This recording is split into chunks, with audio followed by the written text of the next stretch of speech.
7 দফা দাবি বাস্তবায়ন, নির্বাচন বানচালের ষড়যন্ত্রের প্রতিবাদ এবং দ্রব্যমূল্যের ঊর্ধ্বগতি রোধের দাবিতে প্রগতিশীল জাতীয়তাবাদী দল পিএনপি আজ 13 অক্টোবর বিকাল 3টায় রাজধানীর বিজয়নগর পানির ট্যাঙ্কি এলাকায় এক বিক্ষোভ সমাবেশ আয়োজন করেছে। সমাবেশে প্রধান অতিথি হিসেবে বক্তব্য রাখেন পিএনপির চেয়ারম্যান ফিরোজ আহমেদ। নির্যাতন, নিপীড়ন, অধিকার বঞ্চিত, শোষিত, তার বিরুদ্ধে জনগণের অধিকার প্রতিষ্ঠার জন্য এই দলের জন্ম। 1 অক্টোবর আমি 42তম প্রতিষ্ঠাবার্ষিকী পালন করার জন্য সরার্থী উদ্যানে একটি সমাবেশের আয়োজন করেছিলাম। আমার সেই সমাবেশ বর্তমান আইন শৃঙ্খলা বাহিনীর পুলিশ কমিশনার ডিএমপি তিনি আমাকে 30 তারিখে রাত্রে ফোন দিয়ে বললেন যে আমি তো আপনাকে এখন অনুমতি দিতে পারছি না, কারণ পূজা আছে। আমি বললাম আপনি আমাকে আগের দিন বললেন, আপনি আমাকে 1 সপ্তাহ আগে জানাতে পারতেন, 3 দিন আগে জানাতে পারতেন। তিনি কোনো কথা বললেন না। বেশ, হিন্দু সম্প্রদায়ের প্রতি আমি শ্রদ্ধা প্রদর্শন করে আমার সেই কর্মসূচি স্থগিত করেছিলাম। তারপরে আমি আরেকটি সমাবেশের আয়োজন করেছিলাম এই বিজয়নগরে।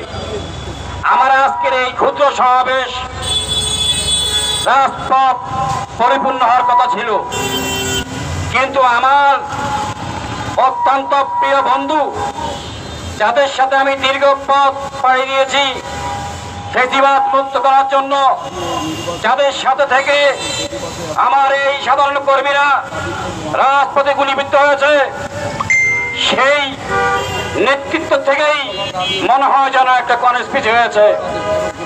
তা আমি বলবো, আমি তো বাংলাদেশ জাতীয়তাবাদী দল বিএনপি তাদেরকে মনে করে জাতীয়তাবাদী শক্তির প্রধান।